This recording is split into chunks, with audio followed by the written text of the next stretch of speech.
은인이시오. 당신이 준 보리 서말이 제 목숨을 구했소이다. 누더기를 걸친 초라한 청년 앞에 비단옷을 입은 노인이 무릎을 꿇었습니다.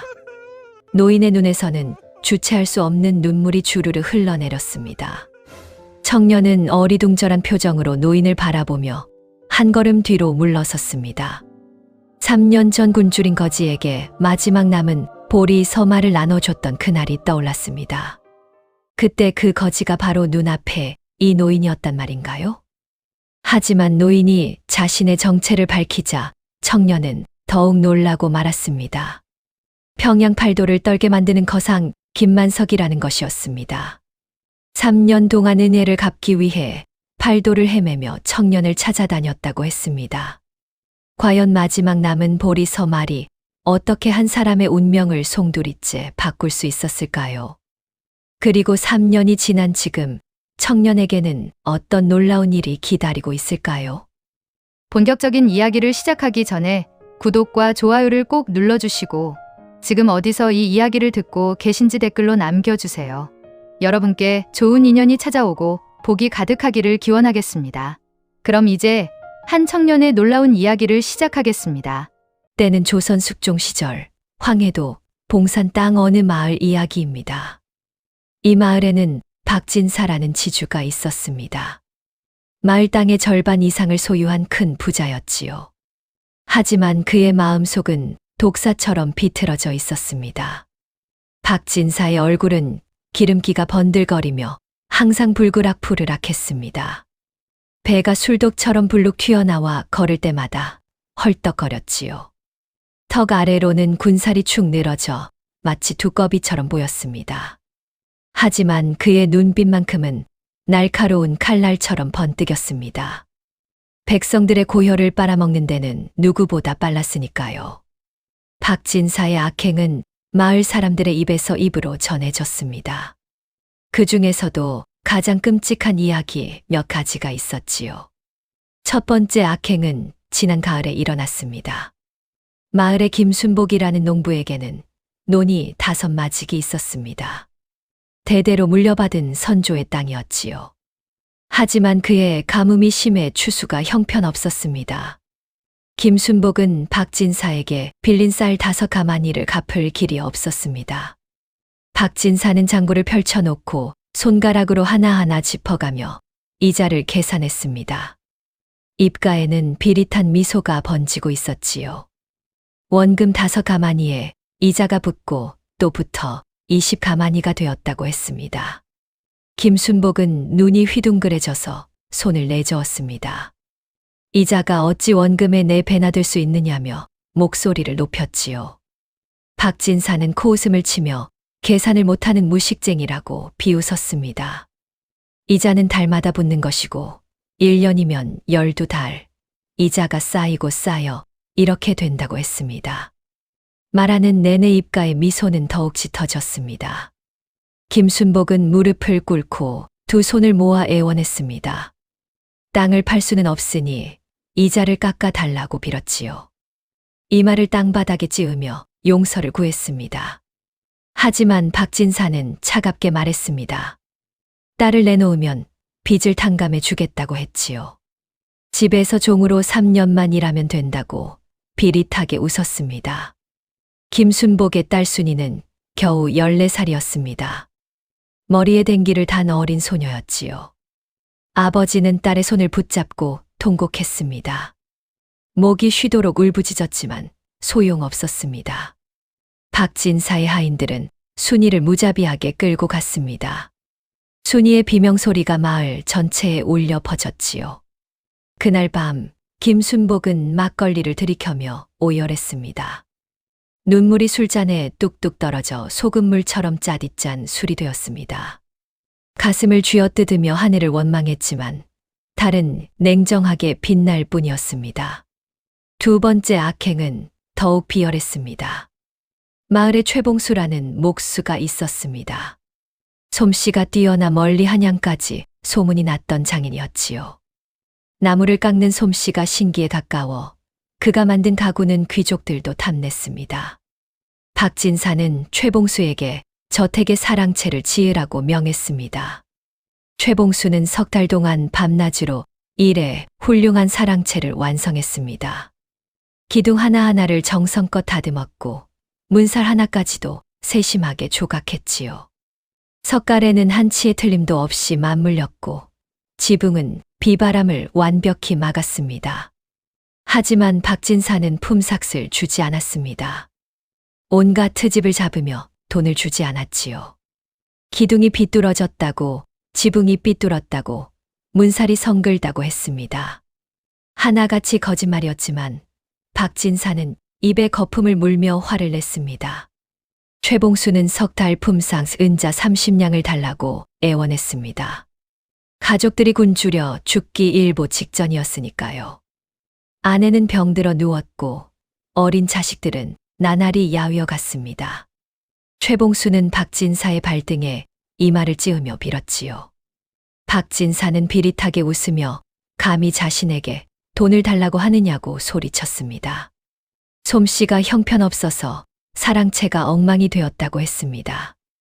그리고는 하인들을 시켜 최봉수를 내쫓았습니다. 최봉수는 대문 밖에서 무릎을 꿇고 사흘 밤낮을 빌었습니다. 하지만 박진사는 개한테 물을 끼얹은 냉수를 부어 쫓아냈습니다. 한 달 후 최봉수의 아내가 굶주림을 이기지 못하고 죽었습니다. 최봉수는 아내의 시신을 업고 박진사의 저택 앞에 나타났습니다. 사람을 살려달라고, 품삯만 달라고 목이 터져라 외쳤지요. 하지만 박진사는 창문도 열지 않았습니다. 최봉수는 그 자리에서 피눈물을 흘리며 쓰러졌습니다. 입술이 터져 피가 흘러내렸고 손톱으로 땅을 긁어 손톱이 다 벗겨졌습니다. 세 번째 악행은 더욱 잔인했습니다. 마을에 이춘삼이라는 농부가 있었습니다. 논이 10마지기나 되는 마을에서 손꼽히는 부자였지요. 박진사는 그 땅을 탐냈습니다. 푸르게 익어가는 벼가 가득한 논을 보며 침을 흘렸지요. 하지만 이춘삼은 팔 생각이 없었습니다. 오대조부터 물려받은 선조의 땅이었으니까요. 박진사가 아무리 높은 값을 불러도 고개를 저었습니다. 박진사는 교활한 계략을 꾸몄습니다. 밤중에 하인들을 시켜 이춘삼의 논에 경계석을 옮겨 놓았습니다. 달빛도 없는 캄캄한 밤, 하인들은 몰래 경계석을 박진사 쪽으로 한 차씩 옮겼지요. 그리고 다음 날 아침 일찍 관아에 고발했습니다. 이춘삼이 자신의 땅 경계를 침범했다고 했습니다. 관아의 관리가 나와 조사했습니다. 경계석이 박진사의 말대로 옮겨져 있었습니다. 이춘삼은 억울함을 호소했습니다. 이것은 누군가의 음모라고, 자신은 경계석을 옮긴 적이 없다고 외쳤지요. 하지만 증거는 명백했습니다. 눈에 보이는 경계석이 모든 것을 말해주고 있었으니까요. 이춘삼은 곤장 20대를 맞고 논 5마지기를 박진사에게 빼앗겼습니다. 곤장이 등을 후려칠 때마다 뼛속까지 울리는 통증이 온몸을 휘감았습니다. 처음 몇 대는 뜨거운 통증이 번지더니 5대를 넘기자 살점이 찢어지기 시작했습니다. 피가 옷에 스며들어 축축하게 젖어들었고 따뜻한 액체가 등을 타고 흘러내렸습니다. 매를 맞을 때마다 입에서 신음이 새어나왔고 10대를 맞고 나니 정신이 아득해졌습니다. 눈앞이 흐려지고 귀에서는 왱왱거리는 소리가 들렸지요. 15대를 넘기자 의식이 희미해지기 시작했습니다. 20대를 다 맞고 나서는 제 발로 일어설 수조차 없었습니다. 하인들이 이춘삼을 질질 끌고 나갔고 그가 지나간 자리에는 피가 줄줄이 흘러 있었습니다. 이런 악행이 하나둘이 아니었습니다. 박진사의 탐욕은 끝이 없었고 백성들의 한숨은 깊어만 갔습니다. 마을 사람들은 박진사의 저택 앞을 지날 때마다 고개를 숙이고 황급히 지나갔습니다. 아이들은 박진사 이름만 들어도 벌벌 떨었지요. 그런데 그때였습니다. 이 마을에 한 청년이 살고 있었습니다. 이름은 강봉서라 했습니다. 23의 나이에 기골이 장대하고 마음씨도 착했지요. 키는 8척이 넘었고 어깨는 널찍했습니다. 강봉서는 원래 선비 집안의 아들이었습니다. 아버지 강진사는 청렴한 선비로 이름이 높았습니다. 마을 서당에서 아이들을 가르치며 살았지요. 비록 가난했지만 선비의 기계만큼은 꺾이지 않았습니다. 한 푼의 부정한 돈도 받지 않았고 권세 있는 이에게 고개 숙이지 않았습니다. 강봉서도 아버지를 따라 글공부를 했습니다. 천자문을 떼고 사서삼경을 익혔습니다. 아버지는 아들이 과거에 급제하여 훌륭한 선비가 되기를 바랐지요. 강봉서도 밤낮으로 글을 읽으며 학문에 정진했습니다. 하지만 강봉서가 16살 되던 해 비극이 찾아왔습니다. 아버지가 갑자기 병으로 쓰러진 것입니다. 어느 날 아침 아버지가 서당으로 가려다 마당에서 쓰러졌습니다. 온몸에 열이 나고 기침이 멈추지 않았지요. 의원을 불렀지만 병은 깊어만 갔습니다. 약을 쓰려면 돈이 필요했지만 청렴한 선비였던 아버지에게는 재산이 없었습니다. 강봉서는 집에 있던 책들을 팔아 약값을 마련했습니다. 아버지가 평생 모은 소중한 책들이었지만 목숨이 더 중요했습니다. 하지만 아버지의 병은 낫지 않았습니다. 날이 갈수록 기침은 심해졌고 얼굴은 창백해졌습니다. 밥을 드시지 못해 몸은 날로 야위어갔지요. 강봉서는 아버지 곁에서 밤새 간호했습니다. 하지만 결국 석 달 만에 아버지는 세상을 떠났습니다. 강봉서는 하늘이 무너지는 것 같았습니다. 아버지의 시신을 붙들고 사흘 밤낮을 울었습니다. 목이 쉬도록 통곡했지만 아버지는 다시 돌아오지 않았습니다. 홀어머니와 단둘이 남게 되었습니다. 아버지가 돌아가신 후 강봉서의 삶은 완전히 달라졌습니다. 글공부를 포기하고 농사를 지어야 했습니다. 집에는 논 한 마지기와 밭 두 마지기가 전부였습니다. 그것으로 어머니와 자신의 입에 풀칠을 하며 살아갔지요. 강봉서의 하루는 새벽 인시에 시작되었습니다. 오전 3시에서 5시 사이 아직 동이 트기 전에 일어나야 했습니다. 어둠이 가시지 않았을 때 별빛만이 하늘에 총총히 박혀 있을 때 눈을 떴지요. 첫 번째 일은 불을 지피는 것이었습니다. 부싯돌을 쳐서 불씨를 만들고 마른 나뭇가지에 옮겨 붙였습니다. 연기가 눈을 찔러 눈물이 주르르 흘러내렸습니다. 그리고 쇠죽을 쑤었습니다. 쌀이 귀에 보리를 섞어 죽을 쑤었지요. 가마솥에 물을 붓고 보리를 넣어 끓였습니다. 죽이 끓어오르며 보글보글 소리를 냈습니다. 어머니께 죽을 드리고 나면 자신은 죽 한 그릇으로 끼니를 때웠습니다. 목구멍으로 넘길 때 보리의 거친 식감이 느껴졌지만 그래도 굶는 것보다는 나았습니다. 요시가 되면 논으로 나가야 했습니다. 오전 5시에서 7시 사이 해가 막 떠오를 무렵이었지요. 봄에는 모내기를, 여름에는 김매기를, 가을에는 추수를 했습니다. 허리를 구부려 일하다 보면 등과 허리가 끊어질 듯 아팠습니다. 척추가 비명을 지르는 것 같았고 허리뼈가 부서지는 것 같았지요. 손에는 물집이 잡혀 터지고 진물이 났습니다. 코미 자루를 잡은 손바닥에 물집이 생겨 퉁퉁 부어올랐습니다. 그 물집이 터지면 진물이 흘러나와 손바닥을 적셨지요.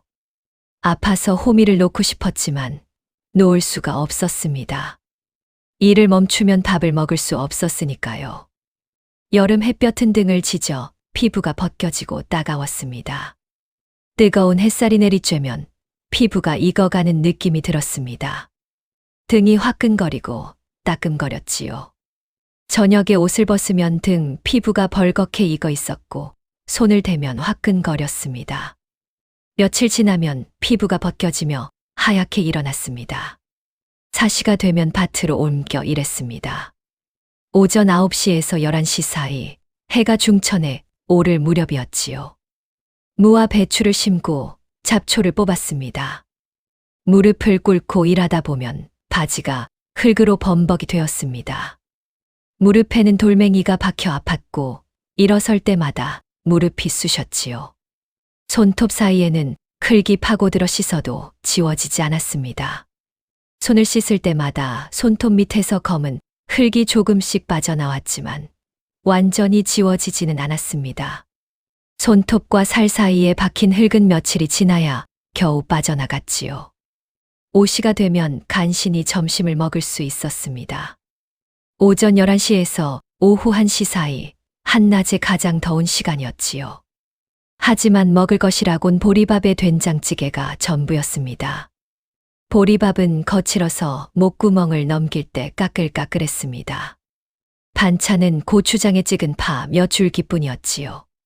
그래도 굶주린 배를 채우기 위해 허겁지겁 먹어야 했습니다. 배가 고파서 천천히 씹을 여유도 없었습니다. 미시에는 다시 논으로 나갔습니다. 오후 1시에서 3시 사이 오후의 자결하는 햇볕 아래였지요.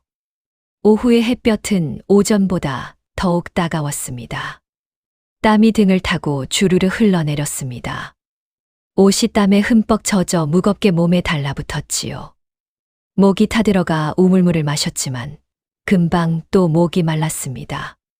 입술이 바짝 말라 갈라지고 혀도 바싹 말라 입천장에 붙었습니다. 신시에는 산에 나무를 하러 갔습니다. 오후 3시에서 5시 사이 해가 서산으로 기울기 시작할 무렵이었지요. 땔감이 없으면 밥을 지을 수 없었으니까요. 낫을 들고 산으로 올라가 마른 나뭇가지를 모았습니다. 무거운 나무짐을 지고 산길을 내려올 때면 어깨가 쓰라렸습니다. 나뭇가지가 어깨를 파고들어 살이 벗겨지는 것 같았지요. 땀에 젖은 옷이 등에 달라붙어 불쾌했습니다. 걸을 때마다 옷이 등에 찰싹찰싹 달라붙었다 떨어졌다 했습니다. 유시가 되면 집으로 돌아왔습니다. 오후 5시에서 7시 사이 해가 지고 어스름이 깔릴 무렵이었지요. 어머니께 저녁을 드리고 자신도 밥을 먹었습니다. 저녁도 점심과 크게 다르지 않았습니다. 보리밥에 나물 반찬이 전부였지요.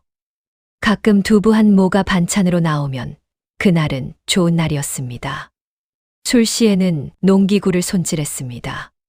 오후 7시에서 9시 사이 밤이 깊어가는 시간이었지요. 낫을 갈고 호미를 닦고 쇠스랑을 정리했습니다. 숫돌에 물을 적셔 낱날을 갈았습니다. 쇠 가는 소리가 쇠쇠 눌려 퍼졌지요. 내일 또 일할 준비를 하는 것이었습니다. 해시가 되면 잠자리에 들었습니다. 오후 9시에서 11시 사이 깊은 밤이었지요. 하지만 잠이 쉽게 오지 않았습니다. 온몸이 쑤시고 아파 뒤척이다가 겨우 잠들곤 했습니다. 등은 화끈거렸고 어깨는 쓰라렸고 손은 욱신거렸습니다. 그렇게 다음 날 새벽이 되면 또다시 같은 하루가 시작되었습니다. 강봉선은 이런 고된 생활 속에서도 어머니를 모시며 살았습니다. 효심이 깊어 어머니께 좋은 것을 드리려고 애썼지요. 가끔 닭이 알을 낳으면 자신은 먹지 않고 어머니께 드렸습니다. 명절이 되면 이웃에게 쌀을 빌려 떡을 만들어 드렸습니다. 비록 가난했지만 어머니만큼은 굶기지 않으려고 애썼습니다. 하지만 박진사는 강봉서마저 눈여겨보고 있었습니다. 강봉서의 논 한 마지기와 밭 두 마지기가 탐났던 것입니다. 비록 작은 땅이었지만 박진사의 탐욕은 끝이 없었으니까요. 한 뼘의 땅이라도 더 가지려는 것이 박진사의 욕심이었습니다. 어느 날 박진사가 강봉서를 불렀습니다. 땅을 팔라고 했습니다. 은자 10냥을 주겠다고 했지요. 하지만 강봉서는 고개를 저었습니다. 이 땅은 아버지께서 물려주신 유산이라며 팔 수 없다고 했습니다. 마지막 남은 아버지의 흔적을 팔 수는 없었던 것입니다. 박진사의 얼굴이 일그러졌습니다. 입가에 비릿한 미소가 번졌지요. 후회하지 말라며 으름장을 놓았습니다. 강봉서는 불안한 마음으로 집으로 돌아왔습니다. 박진사가 무슨 짓을 꾸밀지 알 수 없었으니까요. 그날 이후 박진사는 강봉서를 괴롭히기 시작했습니다. 먼저 물기를 막았습니다. 강봉서의 논으로 흐르던 물길을 돌로 막아버린 것입니다. 논의 물이 마르자 벼가 말라 죽기 시작했습니다. 푸르던 벼가 누렇게 변하더니 며칠 만에 말라 죽어갔지요. 강봉서는 밤마다 먼 우물에서 물을 길어 날랐습니다. 무거운 물동이를 어깨에 메고 수십 번을 오가야 했습니다. 한 번 물을 길러 오려면 100보를 걸어야 했고 한밤에 30번을 왕복했습니다. 어깨에 물집이 잡혀 터지고 진물이 흘러내렸습니다. 물동이가 어깨를 파고들어 살이 벗겨지고 피가 배어 나왔지요. 손바닥에는 굳은 살이 박혀 갈라지고 피가 배어 나왔습니다. 손을 펴려고 하면 갈라진 틈에서 피가 스며 나왔습니다. 그래도 강봉서는 포기하지 않았습니다. 밤새 물을 길어 논에 대고 낮에는 김을 매며 버텼습니다. 하지만 박진사의 괴롭힘은 계속되었습니다. 어느 날 밤 박진사의 하인들이 강봉서의 밭을 짓밟았습니다. 정성껏 키운 무와 배추가 온통 지식여졌습니다. 파랗게 자라던 채소들이 발에 밟혀 흙에 누워 있었습니다. 강봉서는 밭에 무릎을 꿇고 울었습니다. 눈물이 뺨을 타고 흘러 땅에 떨어졌습니다. 가슴이 찢어지는 것 같았고 목이 메어 숨이 막혔습니다. 주먹으로 땅을 내리쳤지만 소용없었습니다. 이미 망가진 채소들은 다시 살아나지 않았으니까요. 그런데 그때였습니다. 불길한 징조가 나타났습니다. 마을 입구의 커다란 느티나무가 벼락을 맞아 쓰러진 것입니다. 300년은 된 나무였는데 하룻밤 사이에 까맣게 타버렸지요. 번개가 치며 천둥이 울렸고 느티나무에 불이 붙었습니다. 아침에 보니 거대한 나무가 둘로 쪼개져 쓰러져 있었습니다. 마을 사람들은 수군거렸습니다. 불길하다고 무슨 큰 재앙이 닥칠 것 같다고 했습니다. 노인들은 고개를 저으며 300년 나무가 쓰러지면 마을에 큰일이 생긴다고 했지요. 과연 강봉서에게는 어떤 시련이 기다리고 있을까요? 그해 가을이 되었습니다. 추수철이 다가왔지만 강봉서의 마음은 무거웠습니다. 물길이 막혀 벼가 제대로 자라지 못했기 때문입니다. 원래라면 쌀열 가마니는 거둬들일 수 있었지만 이번에는 고장내 가마니밖에 거두지 못했습니다. 강봉서는 한숨을 쉬며 쌀 가마니를 세었습니다. 하나, 둘, 셋, 넷. 내 가마니로는 어머니와 겨울을 나기 힘들겠다는 생각이 들었습니다. 한 가마니면 한 달을 견딜 수 있으니 4달이면 다 떨어지는 것입니다. 겨울은 5달인데 한 달치 식량이 부족했지요. 하지만 어쩔 수 없었습니다. 아껴 쓰며 버텨야 했습니다. 하루에 2끼만 먹거나 죽을 묽게 쑤어 먹으면 조금 더 버틸 수 있을 것입니다. 그런데 더 큰 위기가 찾아왔습니다. 박진사가 관아에 고발을 한 것입니다. 강봉서가 세금을 내지 않았다는 것이었지요. 하지만 이것은 새빨간 거짓말이었습니다. 강봉서는 봄에 이미 세금을 냈었으니까요. 쌀 2가마니를 세금으로 냈고 영수증도 받았습니다. 관아의 관리가 강봉서를 불렀습니다. 세금을 왜 내지 않았느냐고 물었습니다. 강봉서는 억울함을 호소했습니다. 봄에 이미 세금을 냈다고 영수증도 있다고 말했지요. 강봉서는 품속에서 영수증을 꺼냈습니다. 하지만 관리는 코웃음을 쳤습니다. 이것은 위조한 것이 아니냐고 했습니다.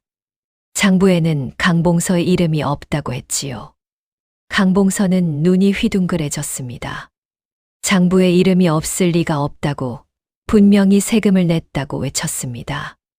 하지만 소용없었습니다. 장부에 이름이 없다는 것이 증거였습니다. 누군가 장부에서 강봉서의 이름을 지워버린 것이 분명했지만 증명할 방법이 없었습니다. 강봉서는 곤장 10대를 맞고 세금을 다시 내라는 명령을 받았습니다. 곤장이 등을 후려칠 때마다 뼈가 부서지는 것 같았습니다. 첫 대가 등을 내리치자 뜨거운 통증이 번졌습니다. 둘째 대가 내리치자 숨이 막혔습니다. 셋째 대부터는 살이 찢어지는 느낌이 들었습니다. 피가 옷에 스며들어 축축하게 젖어들었고 따뜻한 액체가 등을 타고 흘러내렸습니다. 다섯 대를 맞고 나니 입에서 신음이 새어나왔습니다. 여덟 대를 맞고 나니 눈앞이 흐려졌습니다. 열 대를 맞고 나니 등 전체가 불덩이처럼 달아올랐습니다. 숨을 쉴 때마다 찢어진 살이 벌어지며 찌릿한 고통이 밀려왔습니다. 일어서려고 하니 다리에 힘이 풀려 비틀거렸습니다. 집으로 돌아온 강봉선은 어머니 앞에서 무너져 내렸습니다. 분명히 세금을 냈는데 이것은 박진사의 음모라고 말했습니다. 어머니는 아들의 등을 어루만지며 눈물을 흘렸습니다. 참으라고 하늘이 알아서 벌을 내리실 것이라고 했지요. 하지만 강봉서의 마음은 무거웠습니다. 하늘이 과연 정의를 세워줄까요? 강봉서는 밤마다 스스로에게 물었습니다. 내가 과연 얼마나 더 이 고난을 견딜 수 있을까? 아버지는 청렴한 선비셨고 나는 정직하게 살아왔는데 왜 이런 불의한 일들이 나에게만 일어나는 걸까? 하늘은 정녕 눈이 없는 것일까? 선한 사람이 고통받고 악한 사람이 잘 사는 세상이란 말인가? 가끔은 박진사의 저택에 불을 지르고 싶은 충동이 밀려왔습니다. 그러면 모든 것이 끝날 텐데. 이 고통도, 이 억울함도, 이 분노도. 횃불을 들고 저택에 불을 지르면 박진사도 함께 불타 죽을 것입니다. 하지만 강봉선은 주먹을 꽉 쥐며 참아야 했습니다. 복수는 또 다른 불행을 낳을 뿐입니다. 어머니께서도 폭력으로 문제를 해결하는 것을 원치 않으실 것입니다. 그리고 자신이 감옥에 갇히면 어머니는 누가 돌보실까요? 홀로 남겨진 어머니는 굶어 죽으실 것입니다. 자신의 분노와 어머니의 안위 사이에서 강봉선은 어머니를 택했습니다. 그것이 아들로서의 도리였으니까요. 비록 치욕스럽고 고통스러워도 어머니를 위해 참아야 했습니다. 하지만 시련은 계속되었습니다. 며칠 후 더 큰 위기가 찾아왔습니다. 어머니가 갑자기 쓰러진 것입니다. 어느 날 아침 강봉서가 어머니께 죽을 가져다 드렸습니다. 하지만 어머니는 죽을 드시지 못하고 그대로 쓰러지셨습니다. 강봉서는 황급히 어머니를 부축해 일으켰습니다. 어머니의 몸은 불덩이처럼 뜨거웠습니다. 이마에 손을 대보니 화끈거렸고 숨소리는 거칠었습니다. 열이 심하게 나고 계셨던 것입니다. 강봉서는 급히 의원을 불러야 했습니다. 하지만 의원을 부르려면 돈이 필요했습니다. 강봉서는 집에 있던 쌀 2가마니를 들고 마을로 나갔습니다. 쌀을 팔아 돈을 마련하려는 것이었습니다. 장터에서 쌀을 팔아 은자 인양을 받았습니다. 그 돈으로 의원을 불렀습니다. 의원은 어머니의 맥을 짚어보고 고개를 저었습니다. 병이 깊다고 약을 써야 한다고 했습니다. 하지만 약값이 은자 3냥은 든다고 했지요. 강봉서는 절망했습니다. 은자 2냥밖에 없는데 3냥이 필요하다니. 어떻게 은자 1냥을 더 마련할 수 있을까요? 쌀은 이미 2가마니를 팔았고 남은 것은 2가마니뿐입니다. 그것마저 팔면 겨울을 날 식량이 없어집니다. 강봉서는 고민에 빠졌습니다. 집에 남은 쌀 2가마니를 다시 팔 것인가? 하지만 그러면 겨울을 날 수 없습니다. 어머니와 자신이 모두 굶어 죽을 수도 있습니다. 하지만 지금 약을 쓰지 않으면 어머니가 죽을 수도 있습니다. 그날 밤 강봉서는 헛간에 누워 천장을 바라보았습니다. 천장에는 거미줄이 쳐져 있었고 틈새로는 별빛이 새어 들어왔습니다. 눈물이 주르르 흘러 베개를 적셨습니다. 어떻게 해야 할까? 어머니를 살려야 하는데. 아버지, 제가 무엇을 잘못했습니까? 왜 이런 고난이 계속되는 걸까요? 정직하게 산 것이 잘못입니까? 선하게 산 것이 죄입니까?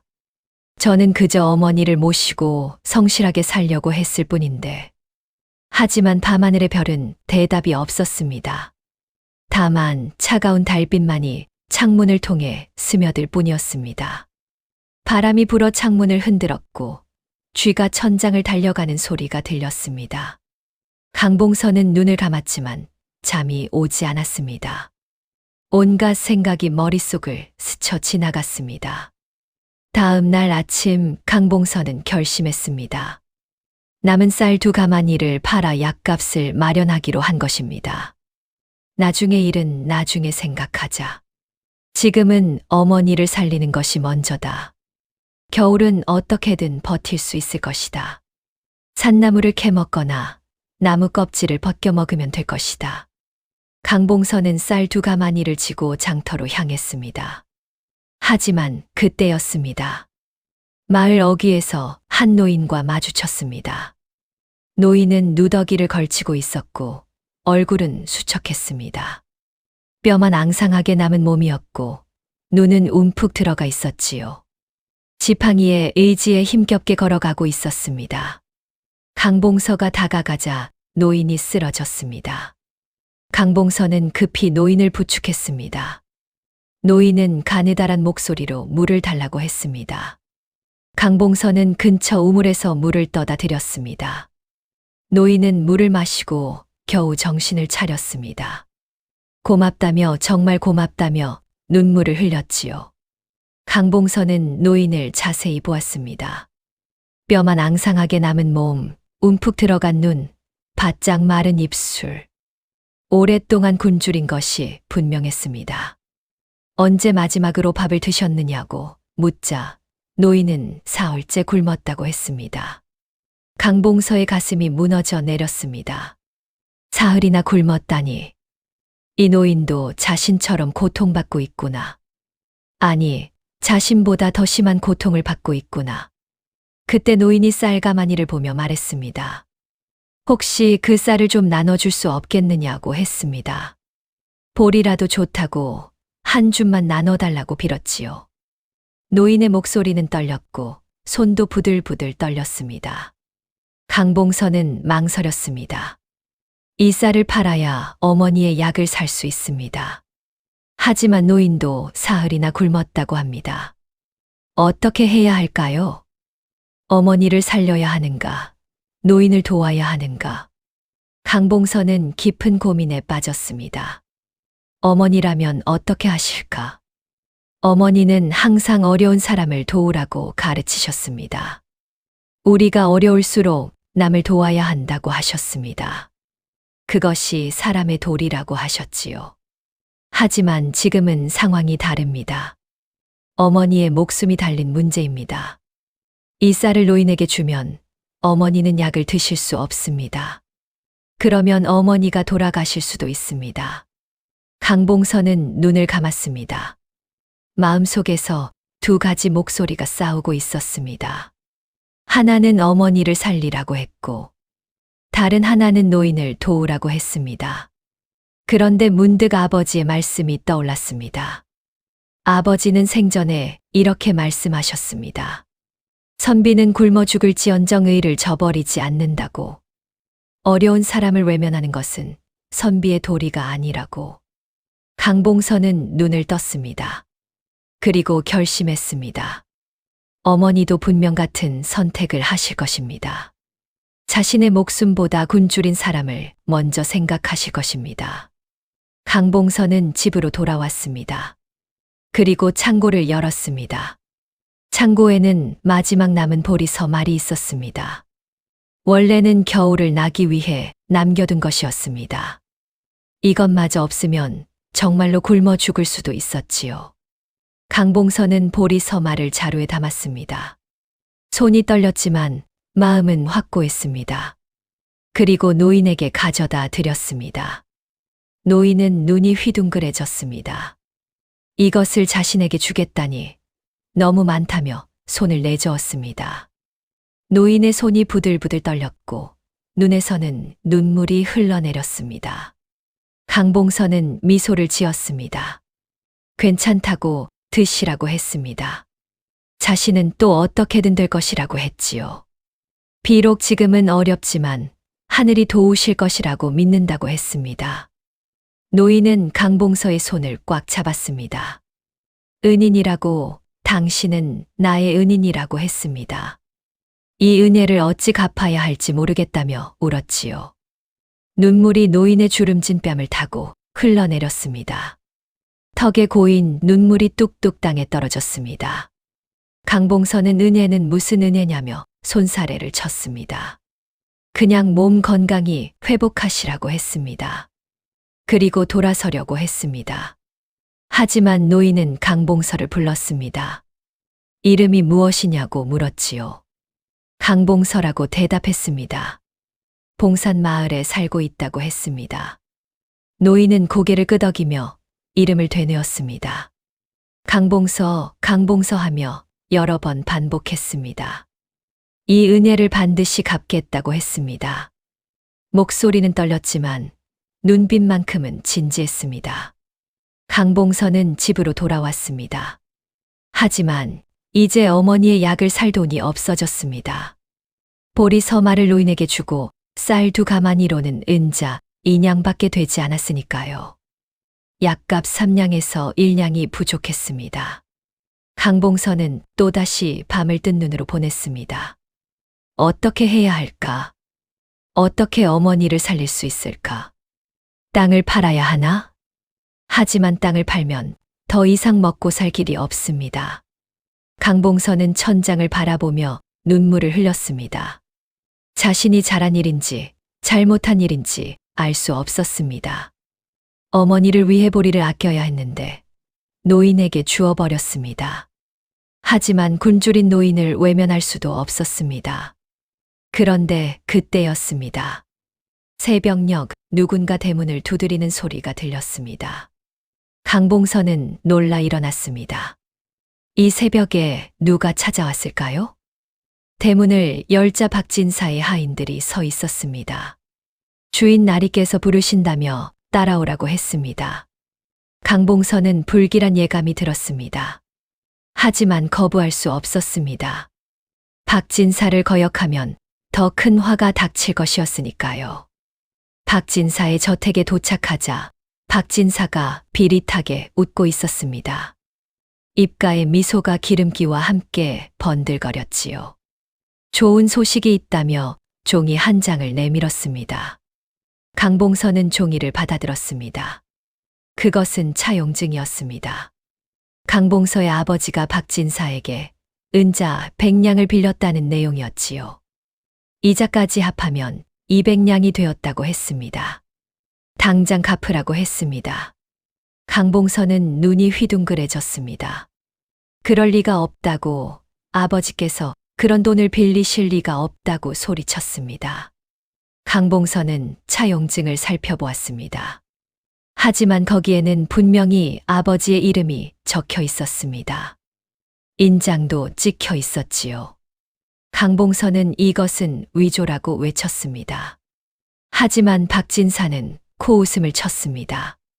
증거가 있는데 무슨 소리냐고 했습니다. 어서 갚으라고, 안 그러면 땅을 압류하겠다고 했지요. 강봉서는 절망했습니다. 이것은 명백한 함정입니다. 박진사가 땅을 빼앗기 위해 위조한 것이 분명합니다. 하지만 어떻게 증명할 수 있을까요?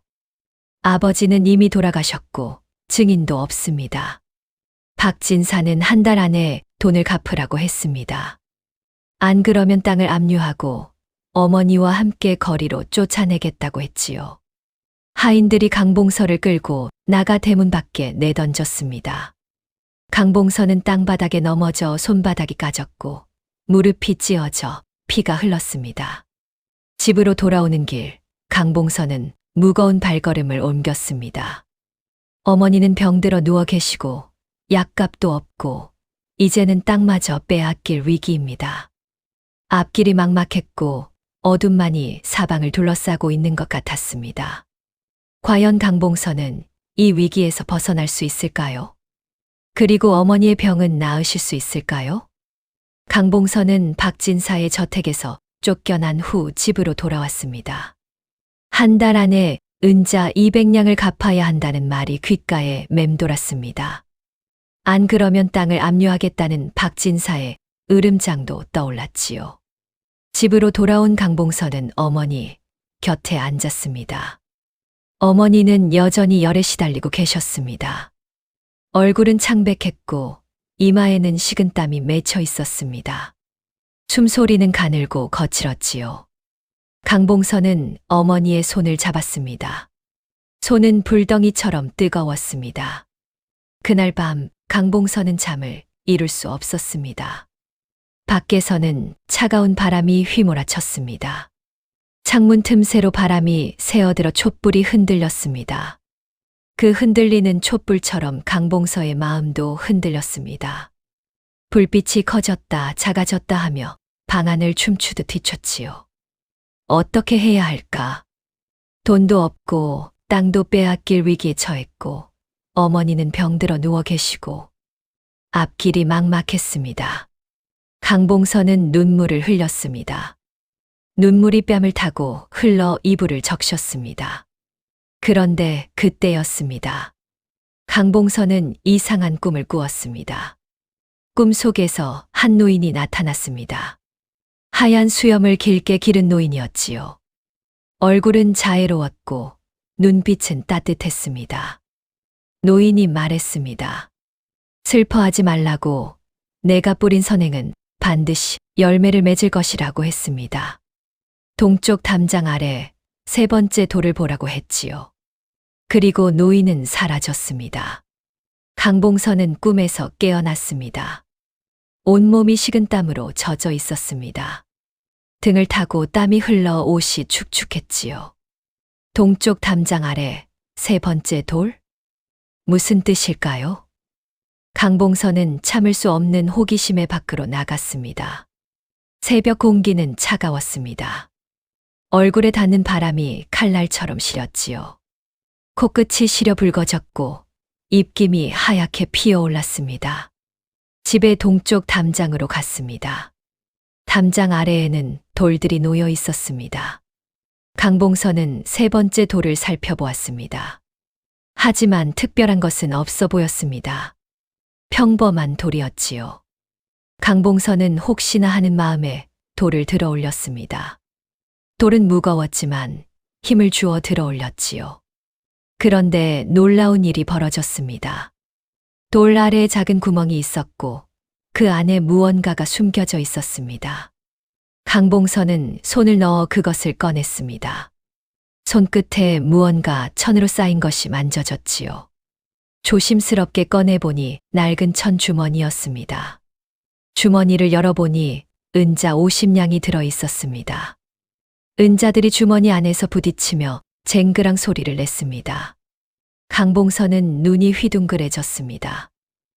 이게 어떻게... 손이 떨려 주머니를 떨어뜨릴 뻔했지요. 순간 강봉선은 깨달았습니다. 이것은 아버지께서 숨겨두신 것입니다. 만약을 위해 비상금을 마련해 두셨던 것이지요. 아버지는 항상 만일의 사태에 대비하라고 가르치셨습니다. 분명 이 돈도 그런 대비책이었을 것입니다. 하지만 아버지는 병으로 갑자기 돌아가셨습니다. 이 돈이 있다는 것을 말씀하실 겨를도 없이. 그래서 강봉선은 이것을 몰랐던 것입니다. 아버지는 병상에서 혼미한 상태였고 말씀을 제대로 하지 못하셨으니까요. 강봉서의 가슴이 뛰었습니다. 은자 50냥이면 어머니의 약도 살 수 있고 박진사에게 빚도 일부 갚을 수 있습니다. 물론 200냥을 다 갚을 수는 없지만 그래도 시간을 벌 수는 있을 것입니다. 강봉선은 주머니를 꽉 쥐었습니다. 눈물이 흘러내렸습니다. 아버지, 아버지께서 저를 보살피고 계십니다. 하늘에서 저를 지켜보고 계십니다. 강봉선은 하늘을 올려다보며 감사의 기도를 올렸습니다. 하지만 동시에 두려움도 밀려왔습니다. 혹시 이것을 박진사가 알게 되면 어떻게 될까? 또 빼앗으려 하지 않을까? 아니면 돈이 생겼으니 빚을 당장 갚으라고 하지 않을까? 강봉선은 떨리는 손으로 주머니를 품속 깊이 감췄습니다. 아무에게도 말하면 안 된다. 특히 박진사가 알아서는 절대 안 된다. 일단 어머니의 약부터 사야 한다. 동이 트기 시작했습니다. 동쪽 하늘이 붉게 물들었고 새들이 지저귀기 시작했습니다. 강봉선은 급히 의원을 불렀습니다. 은자 3냥을 내고 약을 샀습니다. 의원은 약을 다려 어머니께 드렸습니다. 약을 끓이는 동안 구수한 약 냄새가 집안을 가득 채웠지요. 어머니는 쓴 약을 드시면서도 고개를 끄덕이셨습니다. 이 약을 사흘 동안 드시면 좋아지실 것이라고 의원이 말했습니다. 강봉선은 깊이 절했습니다. 어머니께 약을 드렸습니다. 어머니는 쓴 표정을 지으시면서도 약을 다 드셨습니다. 강봉선은 어머니의 손을 잡고 말했습니다. 걱정 마시라고, 반드시 나으실 것이라고 했지요. 어머니는 강봉서의 손을 쓰다듬으며 고개를 끄덕이셨습니다. 사흘이 지나자 어머니의 병이 호전되었습니다. 열이 내렸고 얼굴에 혈색이 돌았습니다. 눈빛도 생기가 돌았고 말씀도 또렷해지셨지요. 강봉서는 하늘에 감사드렸습니다. 밤마다 하늘을 향해 절을 올렸습니다. 하지만 여전히 문제가 남아 있었습니다. 박진사에게 갚아야 할 돈이 200냥인데 은자 50냥밖에 없습니다. 어머니 약값으로 3냥을 썼으니 47냥이 남았지요. 나머지 150냥은 어떻게 마련할까요? 강봉선은 고민에 빠졌습니다. 땅을 팔면 돈을 마련할 수 있습니다. 하지만 땅을 팔면 더 이상 농사를 지을 수 없습니다. 어머니와 함께 굶어 죽을 수밖에 없지요. 그렇다고 빚을 갚지 않으면 땅을 압류당할 것입니다. 며칠 후 강봉선은 박진사를 찾아갔습니다.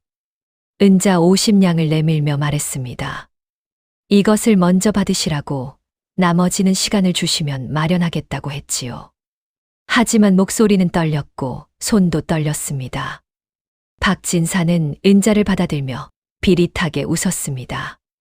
입가에 미소가 더욱 짙어졌지요. 나머지는 언제 갚을 것이냐고 물었습니다. 한 달을 더 줄 테니 그때까지 갚으라고 했습니다. 안 그러면 땅을 압류하겠다고 했지요. 강봉선은 절망했습니다. 한 달 안에 150냥을 어떻게 마련할까요? 불가능한 일입니다. 하지만 고개를 숙이고 박진사의 저택을 나왔습니다. 집으로 돌아오는 길, 강봉선은 무거운 발걸음을 옮겼습니다. 하늘은 잔뜩 흐려 있었고 차가운 바람이 불었습니다. 겨울이 다가오고 있었습니다. 나무십들이 바람에 날려 땅에 떨어졌고 까치들이 울며 날아갔지요. 그런데 그때 놀라운 일이 벌어졌습니다. 마을 어귀에서 화려한 가마가 다가오는 것이 보였습니다. 비단으로 장식된 가마였고 10여 명의 하인들이 따르고 있었습니다. 가마 주변에는 붉은 비단 휘장이 펄럭였고 하인들은 깨끗한 옷을 입고 있었지요. 가마가 강봉서 앞에서 멈췄습니다. 하인들이 가마를 내려놓았습니다. 그리고 가마 안에서 한 노인이 내려왔습니다. 비단 옷을 입은 노인이었습니다. 옷은 화려했고 얼굴은 혈색이 좋았습니다. 몸도 건강해 보였고 눈빛도 생기가 넘쳤지요. 노인은 강봉서를 보자마자 눈물을 흘렸습니다. 노인이 강봉서 앞에 무릎을 꿇었습니다. 은인이라고 드디어 찾았다고 외쳤습니다. 목소리는 떨렸고 눈에서는 눈물이 주르르 흘러내렸지요. 강봉서는 놀라 물러섰습니다. 자신을 아시느냐고 물었습니다. 노인은 강봉서의 손을 잡았습니다. 모르겠느냐고 석 달 전 보리 서마를 받은 거지라고 했습니다. 강봉서는 눈이 휘둥그레졌습니다. 어르신, 그때 그 분이십니까? 목소리가 떨렸고 믿을 수 없다는 표정을 지었지요. 노인은 고개를 끄덕였습니다. 맞다고 자신이 바로 그 거지라고 했습니다. 그리고 노인이 자신의 정체를 밝혔습니다. 평양 제1의 상단을 거느린 김만석이라고 했습니다. 강봉서는 더욱 놀라 입을 다물지 못했습니다. 그때 그 굶주린 거지가 평양 제1의 거상이었다니? 믿을 수 없었습니다. 김만석이 설명하기 시작했습니다. 자신은 한양의 사업차 갔다가 도적을 만났다고 했습니다. 밤길을 가다가 도적들에게 습격당했다고 했지요. 모든 재산을 빼앗기고 하인들도 뿔뿔이 흩어졌다고 했습니다. 옷마저 빼앗겨 누더기만 걸친 채 도망쳤다고 했지요. 사흘 동안 굶주리며 이 마을까지 걸어왔다고 했습니다. 그때 강봉서가 마지막 남은 보리 서마를 자신에게 주었다고 했습니다. 그 보리로 목숨을 구했다고 했지요. 힘을 회복해 평양으로 돌아갔다고 했습니다. 그리고 다시 사업을 일으켰다고 했습니다. 석 달 만에 예전의 부를 되찾았다고 했지요. 그리고 은인을 찾기 위해 팔도를 헤맸다고 했습니다. 강봉서의 이름만 알았을 뿐 얼굴을 정확히 기억하지 못했다고 했습니다. 그래서 봉산 마을을 찾아왔고 마을 사람들에게 물어 드디어 찾았다고 했지요. 목소리는 떨렸고 눈물은 계속 흘러내렸습니다. 강봉서는 눈물이 흘러내렸습니다. 어르신, 저는 그저 당연한 일을 했을 뿐이라고 말했습니다. 은혜라니요, 과찬이시라고 했지요. 하지만 목소리는 떨렸고 가슴은 뜨거웠습니다. 김만석은 고개를 저었습니다. 아니라고 당신은 자신도 어려운 처지였다고 했습니다. 그런데도 낯선 거지에게 마지막 남은 보리를 주었다고 했지요. 이것이 진정한 선행이 아니고 무엇이겠느냐고 했습니다. 김만석은 하인에게 명했습니다. 은자 200냥을 가져오라고 했습니다. 하인이 무거운 자루를 가져왔습니다. 자루를 열자 은자가 가득 들어 있었습니다. 은자들이 햇빛에 반짝이며 빛났지요. 김만석이 말했습니다. 이것은 보리서 말에 대한 보답이라고 했습니다. 받으라고 했지요. 강봉서는 손을 내저었습니다. 아니라고, 이것은 너무 많다고 받을 수 없다고 했습니다. 하지만 김만석은 고집스럽게 말했습니다. 당신의 선행이 나를 살렸다고 했습니다. 이것은 내 목숨값이라고 했지요. 반드시 받으라고, 거절하면 평생 마음의 빚을 지고 살 것이라고 했습니다. 그때 강봉서의 얼굴이 어두워졌습니다. 김만석이 무슨 일이 있느냐고 물었습니다. 강봉서는 한숨을 쉬며 자신의 사정을 이야기했습니다. 박진사의 횡포, 위조된 차용증, 빼앗길 위기에 처한 땅. 모든 것을 털어놓았습니다. 김만석의 얼굴이 굳어졌습니다. 그런 악독한 자가 있단 말이냐고 물었습니다. 주먹을 꽉 쥐며 분노했지요. 걱정 마시라고 자신이 도와주겠다고 했습니다. 김만석은 200냥 외에 추가로 100냥을 더 내놓았습니다. 이것으로 빚을 갚고 남은 돈으로 생활하라고 했습니다. 그리고 내일 자신과 함께 관하로 가자고 했지요. 박진사의 악행을 고발하겠다고 했습니다. 강봉서는 감격의 눈물을 흘렸습니다. 은인이라고, 정말 은인이라고 했습니다. 무릎을 꿇고 절을 올렸지요. 김만석은 강봉서를 일으켜 세웠습니다. 아니라고, 진짜 은인은 당신이라고 했습니다. 그날 밤 강봉서는 어머니께 모든 이야기를 했습니다. 어머니는 눈물을 흘리며 말씀하셨습니다. 선행은 반드시 보답을 받는다고 했습니다. 내가 베푼 작은 친절이 이렇게 큰 복으로 돌아왔다고 했지요. 하늘은 선한 사람을 결코 버리지 않는다고 하셨습니다. 강봉서는 가슴이 뜨거워졌습니다. 보리서말.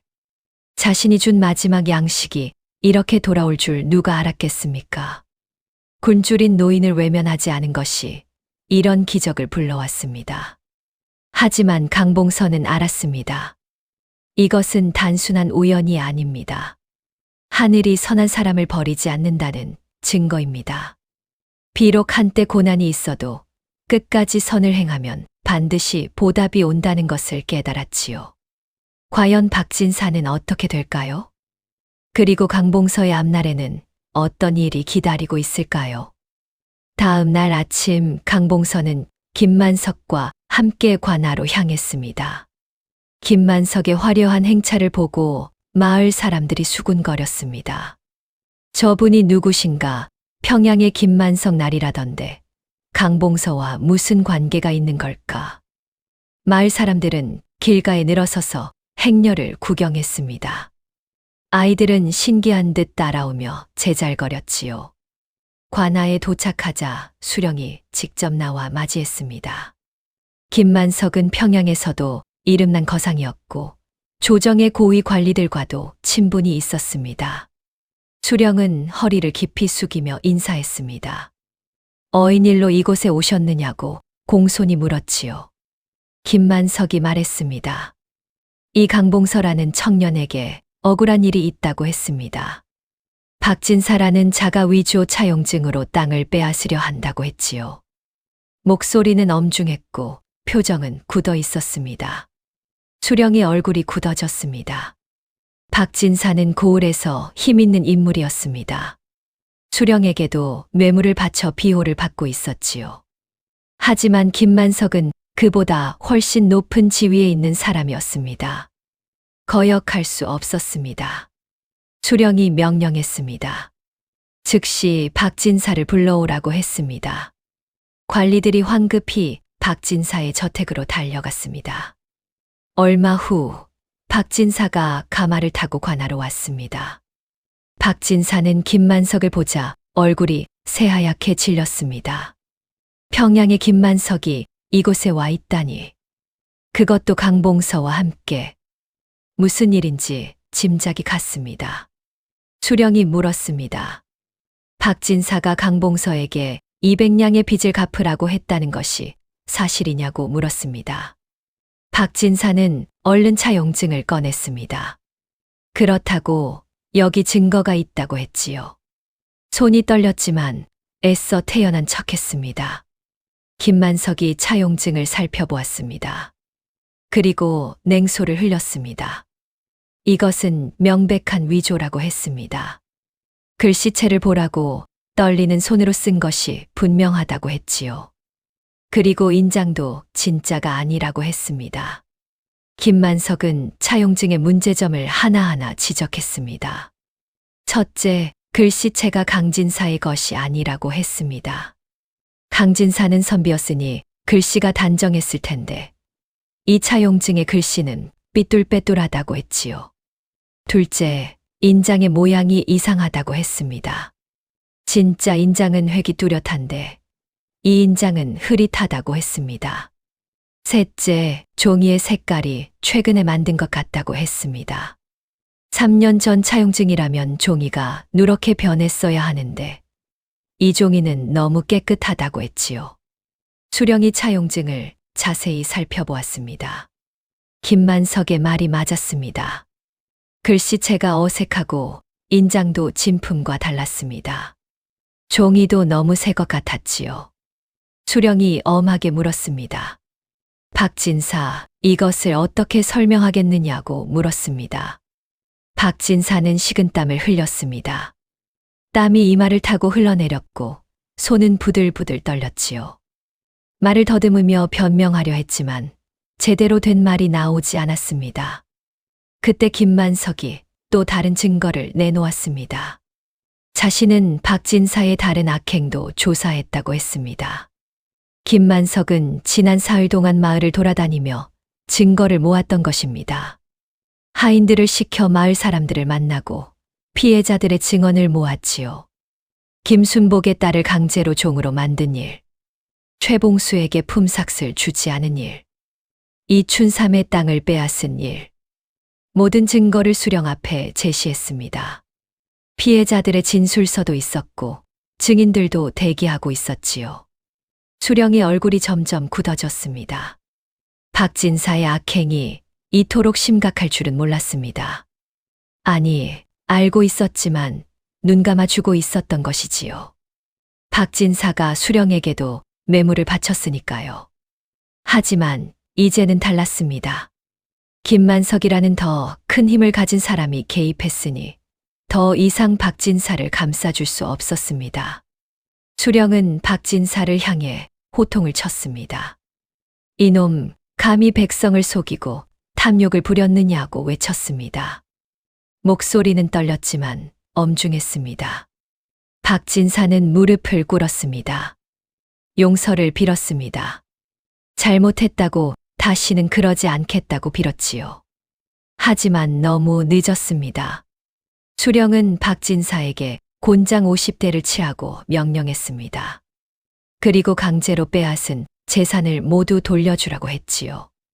김순복의 딸도 즉시 돌려보내라고 했습니다. 최봉수에게는 품삯을 배로 주라고 했습니다.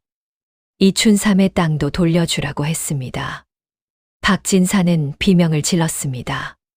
하지만 관리들은 박진사를 끌고 가 곤장을 쳤습니다. 곤장이 박진사의 등을 후려칠 때마다 비명이 울려 퍼졌습니다.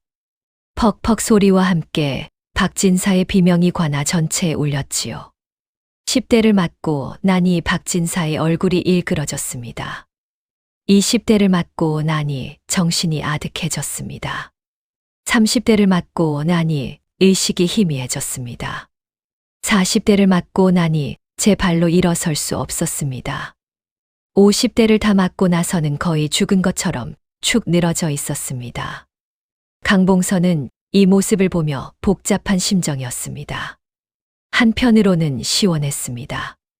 그토록 백성을 괴롭히던 박진사가 벌을 받는 모습이었으니까요. 하지만 한편으로는 안타까웠습니다. 사람이 저렇게 되도록 탐욕을 부렸다는 것이 슬펐습니다. 수령이 강봉서에게 말했습니다. 박진사가 위조한 차용증은 무효라고 했습니다. 빚을 갚을 필요가 없다고 했지요. 오히려 박진사가 강봉서에게 사죄해야 한다고 했습니다. 그리고 수령은 위조 차용증으로 백성을 속이려 한 박진사의 죄가 크다며 재산의 절반을 몰수하겠다고 선언했습니다. 그 재산은 마을의 가난한 백성들에게 나눠주겠다고 했지요. 마을 사람들은 환호했습니다. 드디어 정의가 실현되었다며 기뻐했습니다. 아이들은 만세를 불렀고 노인들은 눈물을 흘렸지요. 그토록 오랫동안 박진사에게 시달렸는데 드디어 벌을 받는 것을 보았으니까요. 김순복은 딸을 되찾았습니다. 순이는 아버지의 품에 안겨 울었습니다. 김순복도 딸을 꼭 안고 통곡했지요. 눈물이 두 사람의 얼굴을 적셨습니다. 최봉수는 품삯을 배로 받았습니다. 은자 60냥이었습니다. 최봉수는 그 돈을 받아들고 눈물을 흘렸습니다. 이제 가족을 먹여 살릴 수 있다며 감격했지요.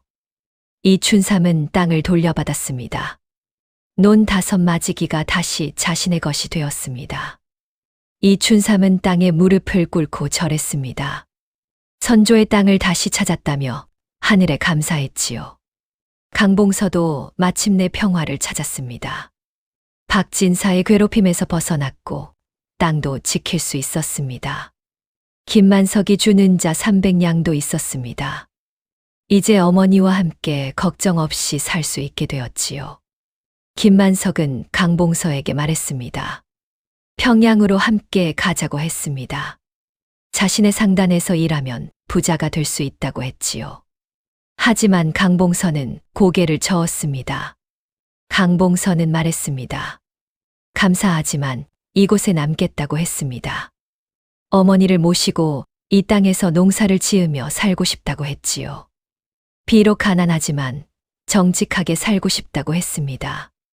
김만석은 강봉서의 어깨를 두드렸습니다. 훌륭한 선택이라고 했습니다. 효자라고 진정한 선비라고 칭찬했지요. 그리고 언제든 도움이 필요하면 평양으로 찾아오라고 했습니다. 김만석은 떠나기 전 강봉서에게 선물을 하나 더 주었습니다. 마을에 서당을 세우는 비용으로 은자 100냥을 기부했습니다.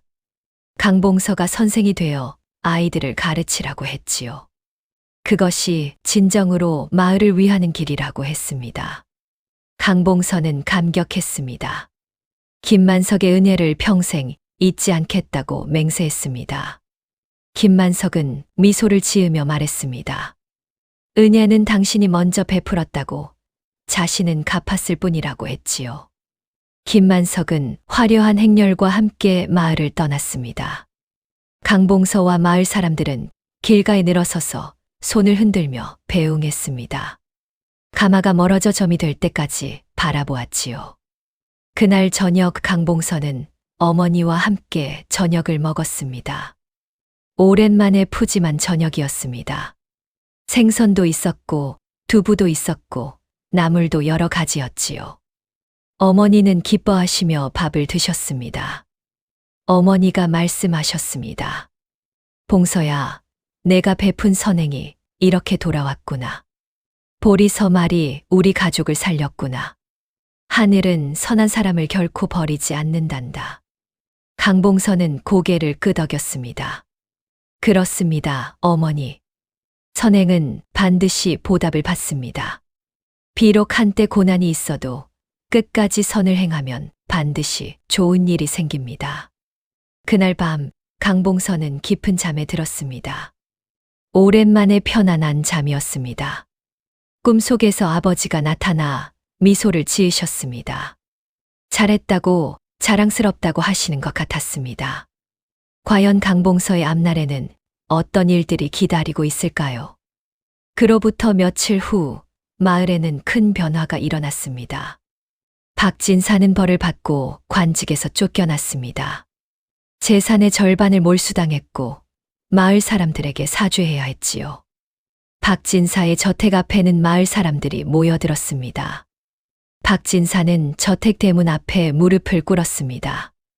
얼굴은 창백했고 눈은 충혈되어 있었습니다. 등에는 곤장을 맞은 상처가 아직 아물지 않아 피가 배어 나왔지요. 박진사는 마을 사람들 앞에서 절을 올렸습니다. 잘못했다고 용서해달라고 빌었습니다. 그토록 오만했던 박진사가 무릎을 꿇고 빌었습니다. 목소리는 떨렸고 눈에서는 눈물이 흘러내렸지요. 하지만 마을 사람들의 표정은 냉담했습니다. 김순복이 말했습니다. 이제 와서 뉘우쳐 무슨 소용이냐고 했습니다. 내 딸이 겪은 고통을 어떻게 갚을 것이냐고 물었지요. 박진사는 대답하지 못하고 고개를 숙였습니다. 최봉수가 말했습니다. 내 아내가 굶어 죽었는데 이제 와서 사과해 무슨 소용이냐고 했습니다. 죽은 사람은 돌아오지 않는다고 했지요. 박진사는 땅에 이마를 찌으며 용서를 빌었습니다. 이춘삼이 말했습니다. 내 탐욕 때문에 얼마나 많은 사람이 고통받았는지 아느냐고 물었습니다. 박진사는 대답하지 못했습니다. 마을 사람들은 박진사를 향해 비난을 퍼부었습니다. 그런데 그때였습니다. 강봉서가 앞으로 나섰습니다. 마을 사람들이 강봉서를 바라보았습니다. 강봉서는 박진사 앞에 섰습니다. 강봉서가 말했습니다. 박진사, 일어나십시오. 용서는 쉽지 않지만 뉘우침을 받아들이는 것도 필요합니다. 당신이 진정으로 뉘우친다면 다시 시작할 기회를 주어야 한다고 했지요. 마을 사람들은 놀랐습니다. 강봉서가 가장 큰 피해를 입었는데 오히려 용서를 말하다니. 하지만 강봉서의 눈빛은 진지했습니다. 강봉서가 계속 말했습니다. 우리가 박진사를 미워하고 증오한다면 우리도 그와 같은 사람이 되는 것입니다. 용서는 상대방을 위한 것이 아니라 우리 자신을 위한 것입니다. 미움과 증오에서 벗어나기 위해 용서하는 것이라고 했지요. 마을 사람들은 고개를 끄덕였습니다. 강봉서의 말이 옳다고 생각했습니다. 그렇습니다. 미움과 증오는 우리 자신을 병들게 할 뿐입니다. 용서하고 앞으로 나아가는 것이 더 나은 길입니다. 박진사는 강봉서를 올려다보았습니다. 눈에서는 눈물이 주르르 흘러내렸습니다. 고맙다고, 정말 고맙다고 떨리는 목소리로 말했습니다. 자신은 그토록 강봉서를 괴롭혔는데 오히려 강봉서가 용서를 말하다니. 박진사는 강봉서 앞에 무릎을 꿇었습니다. 그리고 깊이 절을 올렸습니다. 이마가 땅에 닿도록 절을 올렸지요. 일어나서는 다시 절을 올렸고 또 일어나서 절을 올렸습니다. 3번을 절했습니다. 박진사가 말했습니다. 자신의 잘못을 깊이 뉘우친다고 했습니다. 앞으로 남은 생을 착하게 살겠다고 했지요. 백성을 돕고 가난한 이들을 구제하며 살겠다고 맹세했습니다. 마을 사람들은 박진사를 지켜보았습니다. 정말로 뉘우치는 것 같았습니다. 그렇다면 기회를 주는 것도 나쁘지 않을 것입니다. 사람은 누구나 실수를 하고 뉘우칠 수 있으니까요. 김순복이 앞으로 나섰습니다. 박진사에게 손을 내밀었습니다. 일어나시라고 다시 시작하시라고 했습니다. 박진사는 김순복의 손을 잡고 일어났습니다. 최봉수도 앞으로 나섰습니다. 박진사에게 고개를 끄덕였습니다. 용서한다고 하지만 다시는 그러지 말라고 했지요. 박진사는 고개를 깊이 숙였습니다. 이춘삼도 앞으로 나섰습니다. 박진사의 어깨를 두드렸습니다. 우리 모두 함께 잘 살아보자고 했습니다. 박진사는 눈물을 흘리며 고개를 끄덕였습니다. 마을 사람들은 하나둘씩 박진사를 용서했습니다. 그토록 미웠던 박진사였지만 이제는 새로운 시작을 주기로 했습니다. 용서는 쉽지 않았지만 그것이 올바른 길이었습니다. 그날 이후 박진사는 정말로 변했습니다. 탐욕을 버리고 검소하게 살았습니다. 비단옷을 벗고 무명옷을 입었습니다. 산의 진미 대신 보리밥을 먹었지요. 박진사는 자신의 재산으로 마을의 우물을 팠습니다. 마을 사람들이 물을 기르러 멀리 가지 않아도 되도록 했습니다. 또 마을에 다리를 놓았습니다.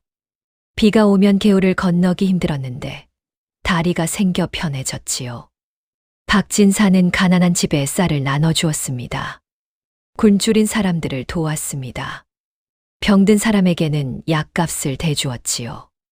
마을 사람들은 박진사의 변화를 보며 놀라워했습니다. 한편 강봉서는 마을에 서당을 열었습니다. 김만석이 기부한 은자 100냥으로 서당을 지었습니다. 아담한 서당이었지만 아이들을 가르치기에는 충분했지요. 강봉서는 아이들에게 글을 가르쳤습니다.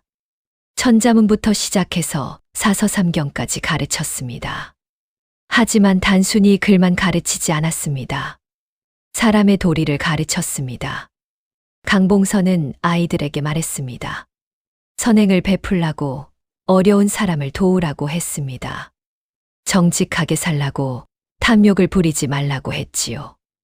아이들은 강봉서 선생의 말씀을 귀담아 들었습니다. 강봉서는 자신의 경험담도 들려주었습니다. 보리 서마를 굶주린 노인에게 나눠준 이야기를 들려주었습니다. 그 선행이 어떻게 자신과 가족을 구했는지 이야기했지요. 아이들은 눈을 반짝이며 이야기를 들었습니다. 아이들이 물었습니다. 선생님, 정말로 선행을 하면 복이 돌아오나요? 강봉서는 미소를 지으며 대답했습니다. 그렇다고 선행은 반드시 보답을 받는다고 했습니다. 어떤 아이가 물었습니다. 그럼 복을 받기 위해 선행을 하는 건가요? 강봉서는 고개를 저었습니다. 아니라고, 복을 바라고 선행을 하는 것이 아니라고 했습니다. 선행은 그 자체로 가치가 있다고 했습니다. 다른 사람을 도울 때 느끼는 기쁨이 바로 복이라고 했지요. 복은 나중에 오는 것이 아니라 선행을 하는 순간 이미 받은 것이라고 했습니다. 아이들은 고개를 끄덕였습니다. 선생님의 말씀이 이해되는 것 같았습니다. 그렇습니다. 다른 사람을 도울 때 마음이 따뜻해집니다. 그것이 바로 복입니다. 강봉서는 매일 아침 일찍 일어나 서당을 열었습니다. 아이들을 가르치고 낮에는 어머니를 돌보았습니다. 저녁에는 책을 읽으며 공부했지요. 비록 바쁜 나날이었지만 행복했습니다. 어머니도 건강을 되찾으셨습니다. 김만석이 주는 자로 좋은 약을 쓸 수 있었고 좋은 음식을 드실 수 있었습니다. 어머니의 얼굴에는 혈색이 돌았고 웃음도 많아졌지요. 강봉서는 어머니의 웃는 얼굴을 보며 가슴이 뿌듯했습니다. 어느 날 마을의 소식이 전해졌습니다. 임금께서 강봉서의 선행을 들으셨다는 것입니다. 김만석이 조정에 강봉서의 이야기를 알렸던 것입니다. 임금께서는 크게 감동하셨다고 합니다. 며칠 후 한양에서 사신이 왔습니다. 임금의 하교를 가져왔습니다. 강봉서를 불러 상을 내리겠다는 것이었습니다. 마을 사람들은 환호했습니다. 강봉서는 한양으로 올라갔습니다. 궁궐에 들어가 임금을 뵈봤습니다. 임금께서는 강봉서를 칭찬하셨습니다. 효자이자 선비의 귀감이라고 하셨지요. 임금께서는 강봉서에게 벼슬을 내리겠다고 하셨습니다. 하지만 강봉서는 정중히 사양했습니다. 벼슬보다는 마을에서 아이들을 가르치고 싶다고 말씀드렸습니다. 어머니를 모시고 고향에서 살고 싶다고 했지요. 임금께서는 강봉서의 뜻을 아셨습니다. 그렇다면 그리하라고 하셨습니다. 대신 포상금으로 은자 500냥을 내리셨습니다. 그리고 마을을 면세 지역으로 지정해 주셨지요. 강봉서는 깊이 절을 올렸습니다. 그리고 고향으로 돌아왔습니다. 마을 사람들은 강봉서를 환영했습니다. 축제가 열렸고 마을 전체가 기쁨에 들떴지요. 강봉서는 임금께서 내리신 은자로 마을을 위해 많은 일을 했습니다. 서당을 확장했고 가난한 아이들에게 무료로 글을 가르쳤습니다. 마을의 의원을 초빙해 백성들이 무료로 진료받을 수 있게 했습니다. 곡식 창고를 지어 흉년에 대비했지요. 마을은 날로 풍요로워졌습니다. 박진사도 선행에 동참했습니다. 함께 마을을 일으켰습니다. 과거의 아기는 이제 선인이 되었습니다. 어느 날 저녁 강봉서는 어머니와 함께 마당에 앉아 있었습니다. 달이 밝았고 별들이 반짝였습니다. 어머니가 말씀하셨습니다. 봉서야, 내가 자랑스럽구나. 강봉서는 미소를 지었습니다. 어머니, 모두 어머니 덕분입니다. 어머니께서 올바르게 가르쳐 주셨기에 오늘의 제가 있습니다. 어머니는 아들의 손을 잡으며 눈물을 흘리셨습니다. 그날 밤 강봉서는 하늘을 올려다보았습니다. 별들이 반짝이고 있었습니다. 아버지도 하늘에서 지켜보고 계실 것입니다. 강봉서는 마음속으로 아버지께 말씀드렸습니다. 아버지, 제가 올바르게 살고 있습니다. 선행을 베풀고 정직하게 살고 있습니다. 자랑스러운 아들이 되도록 노력하겠습니다. 부디 편히 쉬십시오. 바람이 불어 나무잎이 살랑거렸습니다. 마치 아버지의 대답 같았습니다. 강봉서는 마음이 따뜻해졌습니다. 과연 강봉서의 미래는 어떻게 될까요? 그로부터 3년이 흘렀습니다. 마을은 완전히 달라졌습니다. 예전에 가난하고 힘들었던 마을이 이제는 풍요롭고 평화로운 마을이 되었지요. 박진사의 저택은 이제 양로원이 되었습니다. 박진사가 자신의 저택을 기부한 것입니다. 마을에 홀로 사시는 노인들이 이곳에서 함께 생활했습니다. 따뜻한 방에서 주무시고 좋은 음식을 드시고 서로 이야기를 나누며 지냈지요. 박진사는 양로원을 직접 관리했습니다. 노인들의 식사를 챙기고 병이 나면 의원을 불렀습니다. 빨래도 해드리고 방 청소도 해드렸지요. 과거의 백성을 괴롭히던 그가 이제는 노인들을 정성껏 모시고 있었습니다. 마을 사람들은 박진사의 변화를 보며 감동했습니다. 사람은 정말 변할 수 있구나. 뉘우침은 새로운 시작을 가능하게 한다는 것을 깨달았지요. 김순복의 딸 순이는 이제 17이 되었습니다. 마을의 총각과 혼인을 약속했습니다. 착하고 성실한 청년이었지요.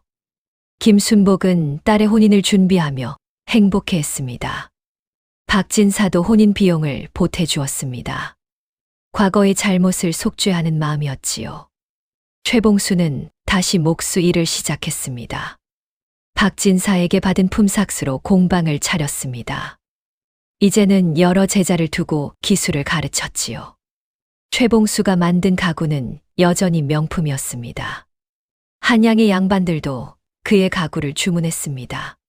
최봉수는 아내를 잃은 슬픔을 딛고 재혼했습니다. 마을의 과부와 혼인해 새로운 가정을 꾸렸지요. 두 사람은 서로를 위로하며 행복하게 살았습니다. 최봉수는 종종 아내의 무덤을 찾아 안부를 전했습니다. 이춘삼은 논을 되찾아 농사를 지었습니다. 열맞이기 논에서 풍성한 수확을 거두었습니다. 이춘삼은 수확한 쌀의 일부를 가난한 이웃에게 나눠주었지요. 자신도 억울한 일을 당했기에 어려운 사람의 마음을 잘 알았습니다. 마을 서당은 날로 번창했습니다. 강봉서는 20명이 넘는 아이들을 가르쳤습니다. 아이들은 글을 배우고 예절을 익히고 사람의 도리를 배웠지요. 서당에서는 매일 아이들의 글 읽는 소리가 울려 퍼졌습니다. 강봉서는 훌륭한 선생이 되었습니다. 아이들은 강봉서를 존경하고 따랐습니다. 부모들도 강봉서를 신뢰했지요. 강봉서는 아이들에게 단순히 글만 가르치지 않았습니다. 삶의 지혜를 가르쳤고 올바른 인성을 길러주었습니다. 어느 날 강봉서의 제자 중 한 명이 과거에 급제했습니다. 마을 전체가 기뻐했습니다. 이 작은 마을에서 과거 급제자가 나왔다니. 그 제자는 스승인 강봉서 덕분이라며 깊이 절을 올렸습니다. 강봉서는 제자를 격려했습니다. 벼슬을 하거든 백성을 위하라고, 탐욕을 부리지 말라고 당부했습니다. 제자는 스승의 가르침을 가슴 깊이 새겼습니다. 훗날 그 제자는 청렴한 관리가 되어 백성들의 사랑을 받았지요. 강봉서의 어머니는 이제 70이 넘으셨지만 건강하셨습니다. 매일 마당에 나와 햇볕을 쬐시고 이웃 노인들과 이야기를 나누셨지요. 손자들이 서당에서 글 읽는 소리를 들으며 흐뭇해하셨습니다. 어머니는 종종 아들에게 말씀하셨습니다. 봉서야, 내 아버지가 살아계셨다면 얼마나 자랑스러워하셨을까. 강봉서는 어머니의 손을 잡으며 미소를 지었습니다. 아버지께서 하늘에서 지켜보고 계실 것이라고 말씀드렸지요. 어느 날 김만석이 다시 마을을 찾아왔습니다. 3년 만의 방문이었습니다. 김만석은 강봉서를 만나 반가워했습니다. 두 사람은 오랜 친구처럼 이야기를 나누었지요. 김만석이 말했습니다. 평양에서 사업이 잘 되고 있다고 했습니다. 하지만 가끔 이 마을이 그립다고 했지요. 자신의 인생을 바꿔준 곳이기 때문이라고 했습니다. 강봉서가 말했습니다. 언제든 찾아오시라고. 이곳은 어르신의 고향이나 다름없다고 했습니다. 김만석은 고개를 끄덕이며 감사했습니다. 김만석은 마을에 또 다른 선물을 남겼습니다. 마을에 도서관을 지었습니다. 책이 가득한 도서관이었지요. 마을 사람들은 이곳에서 책을 빌려 읽을 수 있었습니다. 김만석이 말했습니다. 지식은 사람을 자유롭게 한다고 했습니다. 마을 사람들이 책을 읽고 지혜를 얻기를 바란다고 했지요. 강봉서는 김만석의 손을 잡으며 감사를 표했습니다. 그해 가을 마을에 큰 잔치가 열렸습니다. 추수감사제였습니다. 마을 사람들이 모두 모여 풍성한 수확을 축하했지요. 음식이 가득했고 노래와 춤이 이어졌습니다. 강봉서는 마을 사람들 앞에서 말했습니다. 오늘 이 자리는 우리 모두의 노력으로 만들어진 것이라고 했습니다. 서로 돕고 함께 일하고 나누며 살았기에 가능했다고 했지요. 마을 사람들은 환호하며 박수를 쳤습니다. 박진사도 자리에서 일어나 말했습니다. 자신의 과거를 뉘우친다고 마을 사람들에게 다시 한번 감사하다고 했습니다. 용서해 주신 덕분에 새로운 삶을 살 수 있었다고 했지요. 마을 사람들은 박진사를 향해 박수를 보냈습니다. 그날 밤 하늘에는 보름달이 떠올랐습니다. 밝은 달빛이 마을 전체를 비췄습니다. 강봉선은 어머니와 함께 달을 바라보았습니다. 어머니가 말씀하셨습니다. 봉서야, 이 모든 것이 내가 베푼 선행에서 시작되었구나. 보리서말이 이 마을을 바꿨구나. 강봉선은 고개를 끄덕였습니다. 그렇습니다, 어머니. 작은 선행이 큰 변화를 가져왔습니다. 어머니가 계속 말씀하셨습니다. 선행은 물결과 같단다. 작은 돌 하나가 호수에 던져지면 물결이 퍼져나가듯 작은 선행 하나가 세상에 퍼져나간단다. 강봉선은 어머니의 말씀에 깊이 공감했습니다. 그렇습니다. 자신이 베푼 보리 서말이 물결처럼 퍼져나갔습니다. 김만석을 구했고, 김만석은 자신을 도왔고, 자신은 마을을 도왔습니다. 그리고 마을은 더욱 풍요로워졌지요. 그날 밤 강봉선은 꿈을 꾸었습니다. 꿈속에서 아버지가 나타나셨습니다. 아버지는 미소를 지으며 말씀하셨습니다. 잘했다, 아들아. 내가 자랑스럽다. 강봉선은 꿈에서 깨어나 눈물을 흘렸습니다. 기쁨의 눈물이었습니다. 아버지께서 인정해 주셨습니다. 자신이 올바른 길을 걷고 있다는 것을 확인했습니다. 다음 날 아침 강봉선은 평소처럼 서당을 열었습니다. 아이들이 하나둘 모여들었습니다. 밝은 얼굴로 인사를 하며 자리에 앉았지요.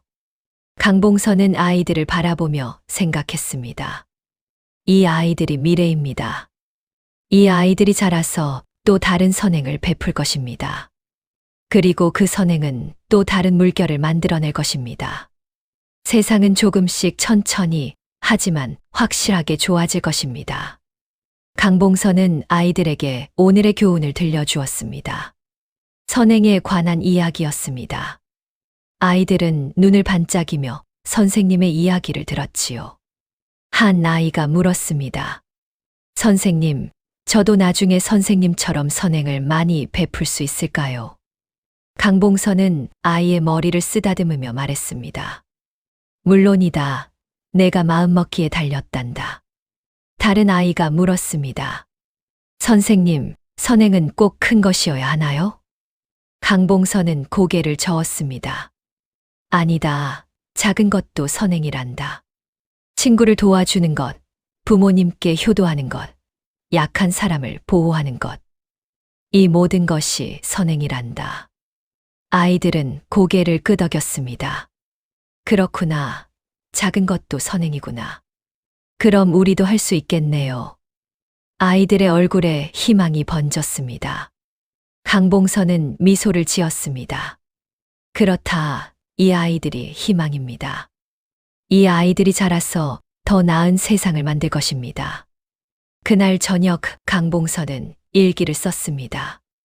보리서말로 시작된 이야기를 기록했습니다.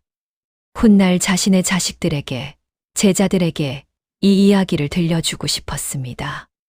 선행의 중요성을 가르치고 싶었지요. 일기를 다 쓰고 나서 강봉선은 창밖을 바라보았습니다. 별들이 총총히 빛나고 있었습니다. 그중 가장 밝은 별 하나가 눈에 들어왔습니다. 강봉선은 그 별을 아버지라고 생각했습니다. 아버지, 제가 잘 살고 있습니다. 어머니도 건강하시고 마을도 평화롭습니다. 모든 것이 순조롭습니다. 이 모든 것이 아버지의 가르침 덕분입니다. 바람이 불어 나무잎이 바스락거렸습니다. 마치 아버지의 목소리 같았습니다. 잘했다, 아들아. 계속 그렇게 살 거라. 강봉선은 마음이 따뜻해졌습니다. 그리고 다짐했습니다. 평생 선하게 살겠다고, 정직하게 살겠다고, 남을 도우며 살겠다고. 이것이 아버지께 보답하는 길이고, 어머니를 기쁘게 하는 길이고, 자신이 행복한 길입니다. 그로부터 10년이 흘렀습니다. 강봉서는 이제 33이 되었습니다. 마을에 존경받는 선생이 되었고 두 아이의 아버지가 되었지요. 아내는 이웃마을의 선비 집안 딸이었습니다. 착하고 현숙한 여인이었습니다. 강봉서의 서당은 이제 고을에서 가장 유명한 서당이 되었습니다. 멀리서도 아이들이 찾아와 배웠습니다. 강봉서는 지난 10년간 100명이 넘는 제자를 길러냈습니다. 그중 10명이 과거에 급제했고 모두 청렴한 관리가 되었지요. 어느 날 조정에서 또 사신이 왔습니다. 이번에는 임금께서 강봉서를 다시 부르셨습니다. 성균관 교수직을 맡아달라는 것이었습니다. 임금께서는 강봉서의 명성을 들으시고 한양으로 불러 인재를 양성하게 하고 싶어 하셨습니다. 강봉서는 고민했습니다. 한양에 가면 더 많은 인재를 길러낼 수 있을 것입니다. 하지만 어머니를 두고 갈 수는 없었습니다. 어머니는 이제 80이 넘으셨고 건강도 예전 같지 않으셨습니다. 강봉서는 임금께 주청을 올렸습니다. 어머니를 모시고 한양으로 가도 되겠느냐고 여쭈었습니다. 임금께서는 허락하셨습니다. 효자의 마음을 가상히 여기신다며 한양의 집도 하사하셨지요. 강봉서는 어머니와 가족을 모시고 한양으로 올라갔습니다. 마을 사람들은 아쉬워하며 배웅했습니다. 하지만 강봉서는 약속했습니다. 명절이 되면 꼭 마을을 찾아오겠다고, 제자들을 잊지 않겠다고 했지요. 한양에서 강봉서는 성균관 교수로 일했습니다. 양반 자제들을 가르쳤습니다. 강봉서는 그들에게 단순히 글만 가르치지 않았습니다. 백성을 사랑하는 마음을 가르쳤고 청렴한 관리가 되라고 당부했습니다. 강봉서의 명성은 조정에 널리 퍼졌습니다. 임금께서도 종종 강봉서를 불러 국정에 대해 자문을 구하셨습니다. 강봉서는 항상 백성을 먼저 생각하는 정책을 건의했습니다. 세금을 낮추고 부정부패를 엄단하고 가난한 백성을 돕는 정책을 주장했지요. 어느 날 강봉서는 임금께 상소를 올렸습니다. 전국의 서당을 세워 백성들에게 글을 가르치자는 내용이었습니다. 무식한 백성은 속기 쉽고 교육받은 백성은 나라의 기둥이 된다고 했지요. 임금께서는 강봉서의 의견을 받아들이셨습니다.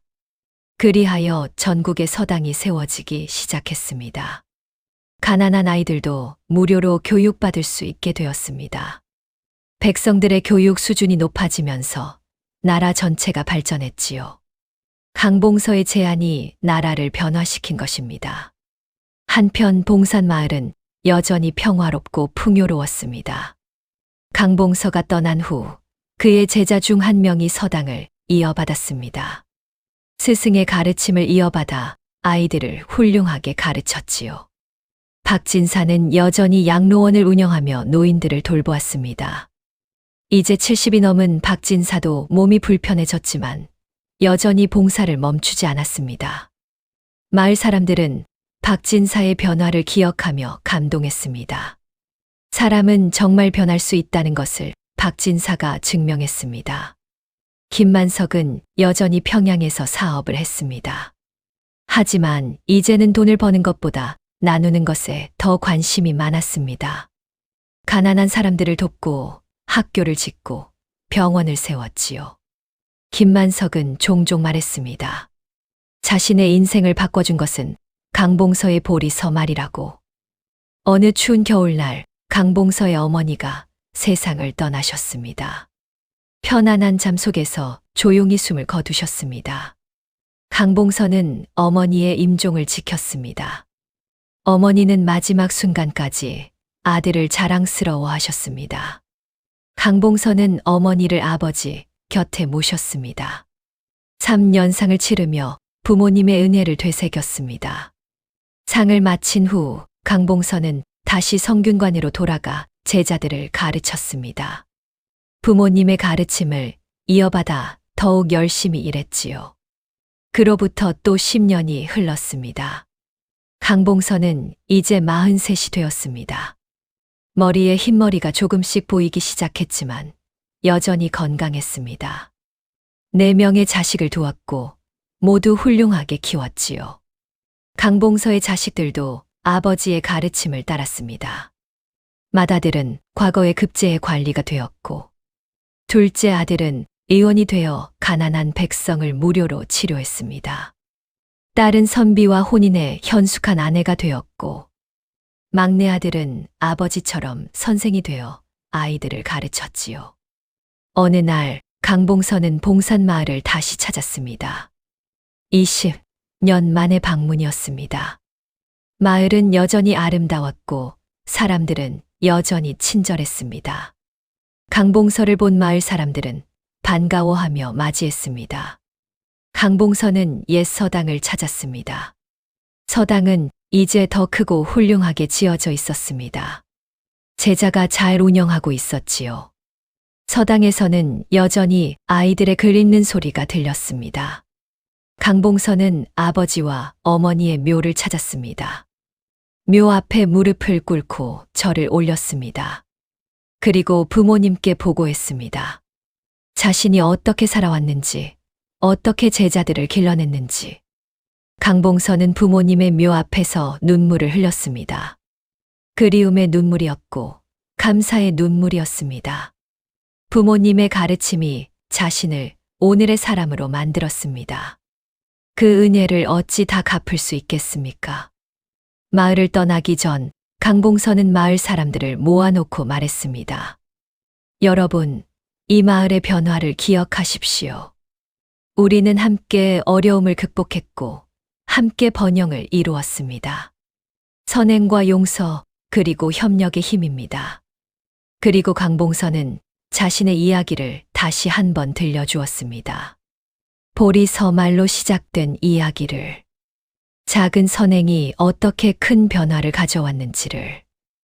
마을 사람들은 숙연한 표정으로 이야기를 들었습니다. 강봉서가 마지막으로 말했습니다.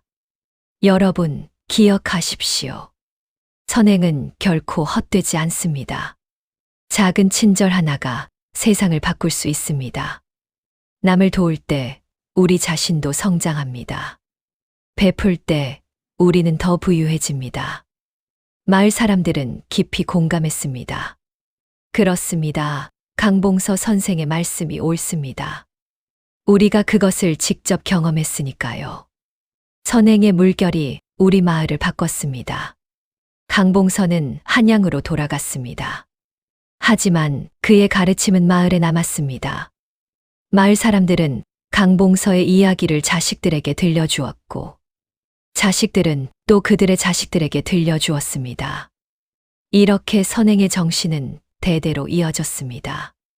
강봉서는 60까지 성균관에서 일했습니다. 수백 명의 제자를 길러냈고 그들은 모두 나라의 기둥이 되었습니다. 강봉서의 제자 중에는 정승이 된 이도 있었고 판서가 된 이도 있었습니다. 하지만 그들 모두 스승의 가르침을 잊지 않았습니다. 백성을 사랑하고 청렴하게 살고 선행을 베푸는 관리가 되었지요. 강봉서가 60이 되던 해 임금께서 그에게 정경의 벼슬을 내리려 하셨습니다. 하지만 강봉서는 정중히 사양했습니다.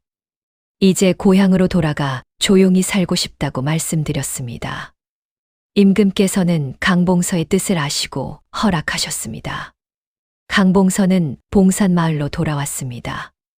마을 사람들은 환호하며 맞이했습니다. 강봉서는 옛집을 수리해 그곳에서 살기 시작했습니다. 자식들과 손자들이 함께 살았지요. 강봉서는 여생을 조용히 보냈습니다.